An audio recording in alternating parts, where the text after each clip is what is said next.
Hi everybody, this is Bryce.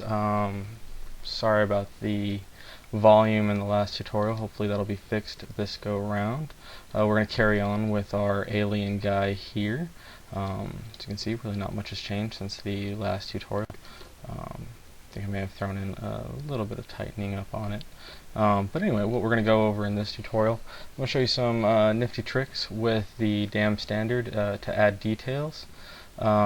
Such as your eyelids and nostrils and various other tightening up in here of the face. I'm also going to show you how to basically mesh this into a standard base mesh.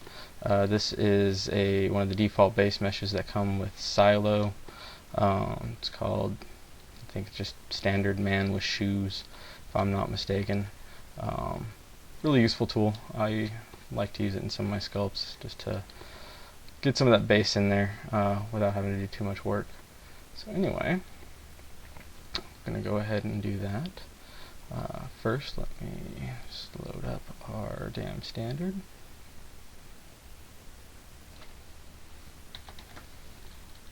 Alright. We currently still have X symmetry on as we're still roughing out this mesh. We're really not going to turn off symmetry for quite a while until we get everything in place. So let's just go ahead and start defining in some more of our shapes here.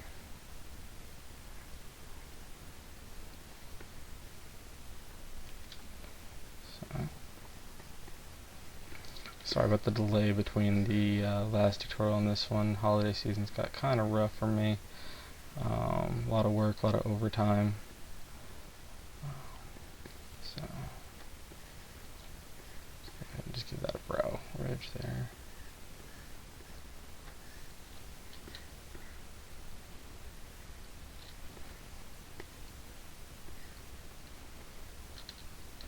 And again, a lot of these details, while we're in the Dynamesh phase, really won't carry over, but it's a good idea at every pass that you can to throw them through. So, just to kind of make sure you're hitting where you're supposed to be defining. So anyway, let's say that this is what we're planning on using at this point to add in our base mesh to get the rest of the body starting to get taken care of as well. So let's go ahead and do that. What we're going to do is we're going to go into our geometry tab, keep that up. Let's bump our resolution while we're at it, 180-ish, 190-ish, somewhere around there. We're also going to go into our subtool menu. And what we're going to do is going to go ahead and append the base mesh. And base mesh, as you can see, we're probably going to have to move it into place, possibly resize it. So let's go ahead and do that now.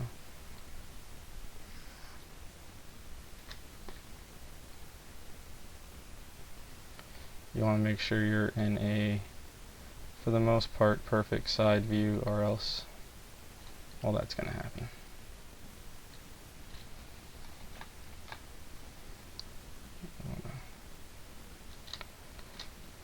Sure our X symmetry is on, then be in a perfect side view. Let's go ahead and move him down. I'm going to move him a little bit below him because obviously the bust is a little bit bigger than the base mesh. So what we're going to do is going to go into deformation menu and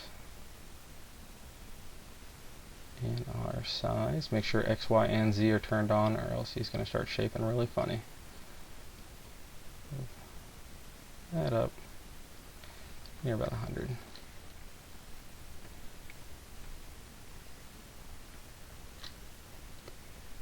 And again, you really want to move it in the side view, or else there's going to be some crazy deformations that happen there.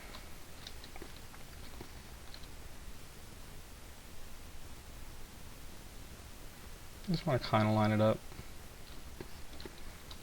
And what we're going to do is we're going to hide the portion of the mesh we're not really wanting, and that's doing Control Shift, and while you make the green rectangle, just go ahead and hit Alt to make the red.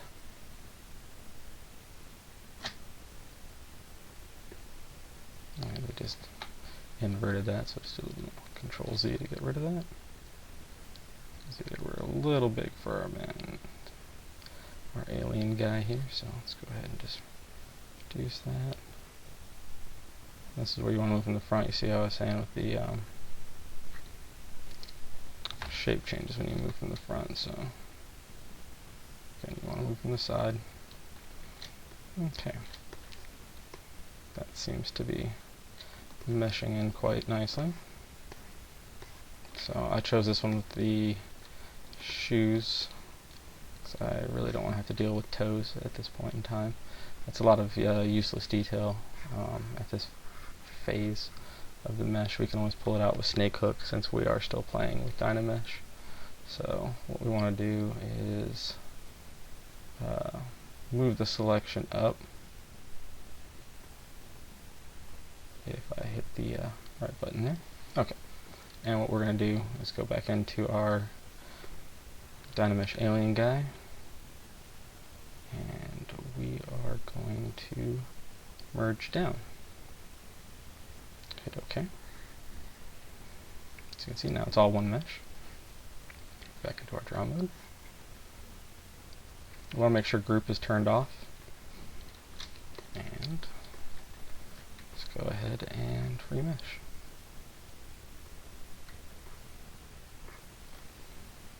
Dynamesh is on. There we go. Now you can see that we have one solid piece of mesh. Go ahead and go back to our clay build-up. You can see we can smooth it out and start defining in the rest of the body.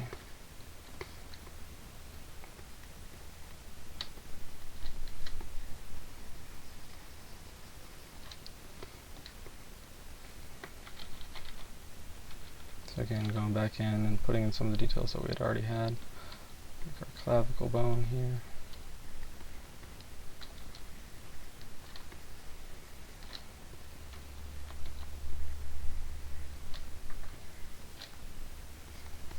Now we can add in some pectoral muscles. We want to kind of give it somewhat of a human anatomy. We don't want to make him feel really too far off from something that is viable. So but maybe we can go crazy with our transpose master, which I believe we'll do in another tutorial. Start reshaping him to give him kind of a still alien look. So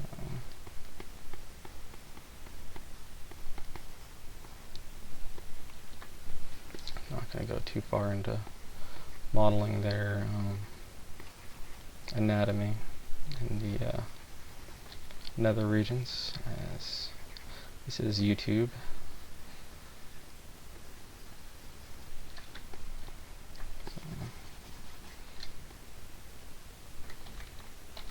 Get these nice back muscles in here. This character is going to be kind of a super strong type of muscle guy, but he is definitely going to be a athletic. He is by no means going to be slobbish or lazy. It's just kind of a design choice that I wanted to go with there. I really didn't want to make him too normal or couch potato-ish. This is for a sci-fi type game that we're going to go for here, so we really don't want to make him just appear plain. We really want him to look cool, Anyway, just throwing in some base anatomy here.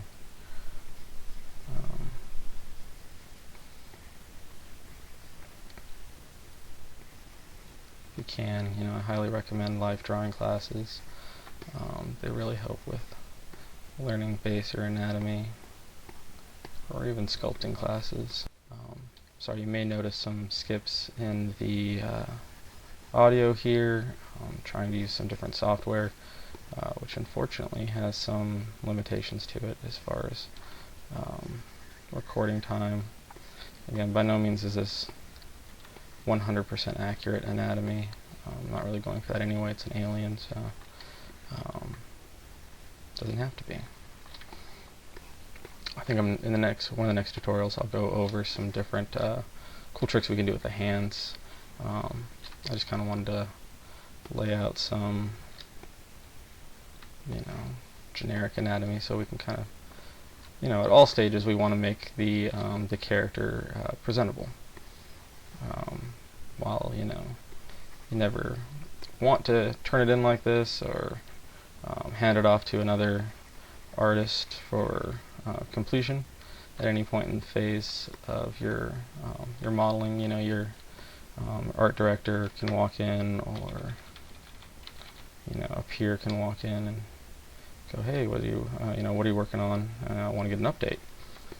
And you gotta just be like, "I have this really cool eye," or working really hard on this mouth of the character, and then the rest of it looks lacking.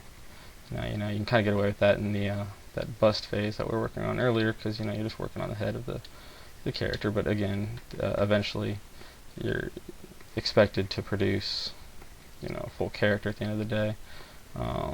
If you're working any kind of production pipeline, it's kind of what I'm trying to teach towards here. I really don't want to show you how to do a personal bust project, because tons of that on YouTube, how to sculpt a head. You can even just watch speed sculpts really for doing that. But I just kind of want to show some different production pipelines and different tips and tricks that'll help making your sculpting easier. So anyway, what I'm doing right now is I'm going through and I am just softening some of those lines that the clay brushes can tend to lend sometimes. Anyway, sometimes they look really cool. They kind of have that fibrous muscle structure, so I don't like to over soften them, because they definitely do lend a very cool look to them. So as you can already see, somebody comes in and say, "Hey, what are you working on?" Okay, I got this cool alien guy here. I'm just roughing him out. Show him different, colors. Be like, "Oh, I'm kind of thinking about making him this bluish, light bluish hue for his skin," or toying with different color schemes. Make it look like you have a lot more work done. Because at the end of the day, it's really, you want to make sure that you're producing.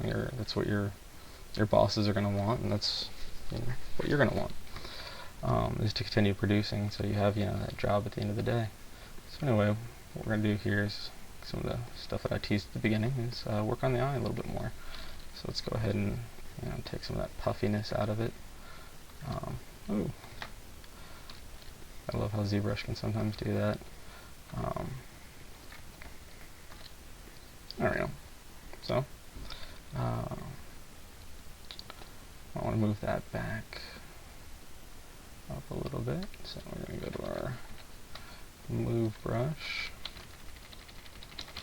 up the size quite a bit, and just move that on up. There we go. And this trick I'm about to show you, you can use it with a pinch brush if you'd like.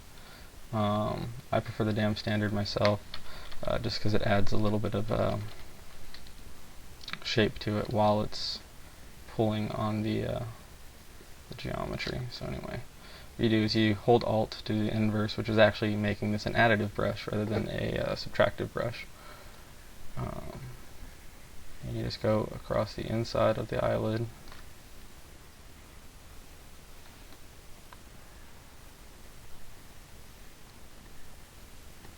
Both the top and the bottom. And then sometimes you have to take the move brush and then just pull it back a little bit because it will push out a little bit. So just go to both sides.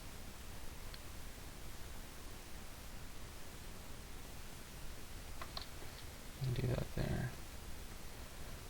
Sometimes you'll have to reshape a little bit, but it does give you that nice tight eyelid.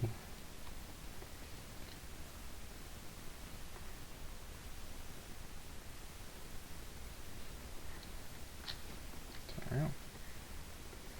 I want to smooth and adjust, and really that's a lot of what the early phases of sculpting are just like with poly modeling. It's just a lot of click and point and click and point. Alright, so with the damn standard again, go ahead and reduce our size a bit. I just want to throw in that little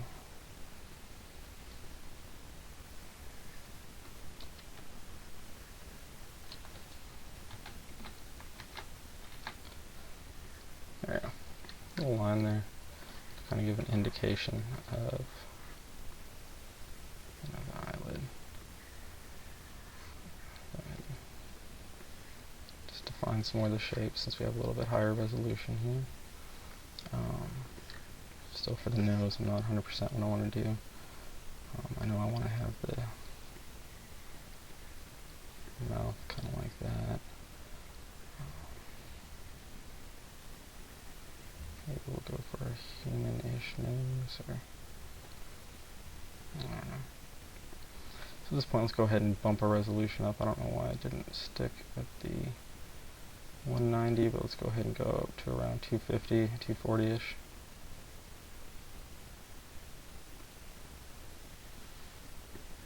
Yep.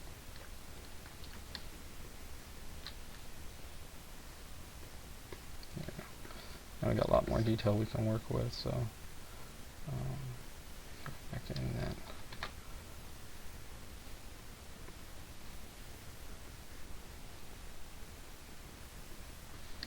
Over there. And there you go. So you can use a similar trick that we did with the eyes, with the mouth, and for the top of the lip, just hold Alt.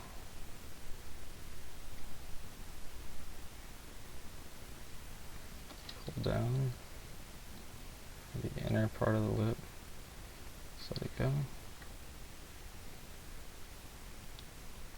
and basically smooth between them, and on the outer, subtract. There.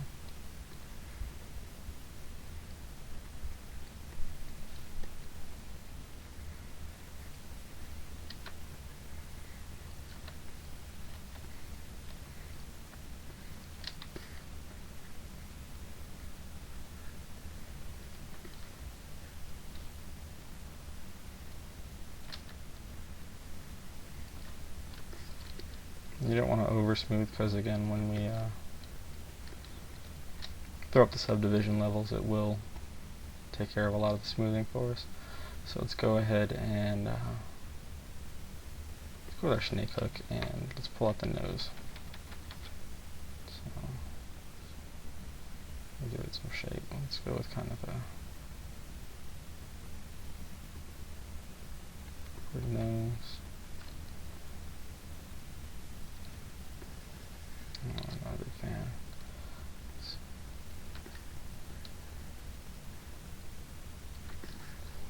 Some kind of snub nose.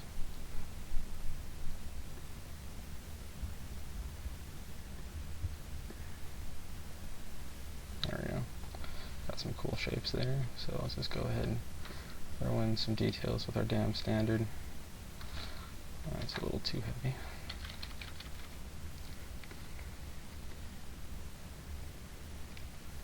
Some of that fatty tissues in there. Outline where we want it. Take our clay build up just to give it more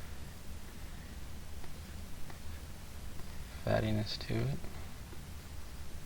Alright. Again, sorry about some of the skipping you might hear here.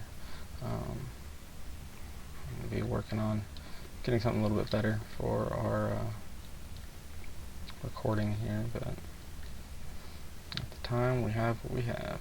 So there we go.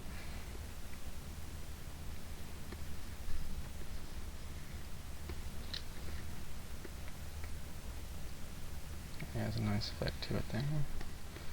You kind of want to play with the fat flow in the face, even though he's not by any means of the term going to be a fat character, but all most creatures, I guess I should say, will have, you know, some kind of fatty tissues to them.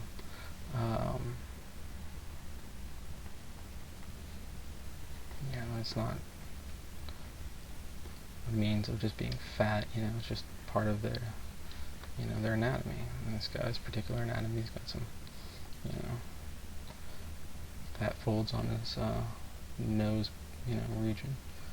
I'm not a big fan of this tool, but the inflate brush, or something right here on the nose, just to broaden it out a little bit. Never hurts, as well as when you want to add just some volume into those kind of fatty areas, just to kind of give it some more definition. You want to be careful when going over your creases that you've made, because often the inflate brush will just destroy those, and in a not good way. So anyway, I think I'm going to leave our tutorial at this point right here. I hope you've gotten something good out of it. Let's go ahead and throw up a BPR. If you have any questions, leave them in the comments. I'll be happy to get to them as soon as I can. Thank you.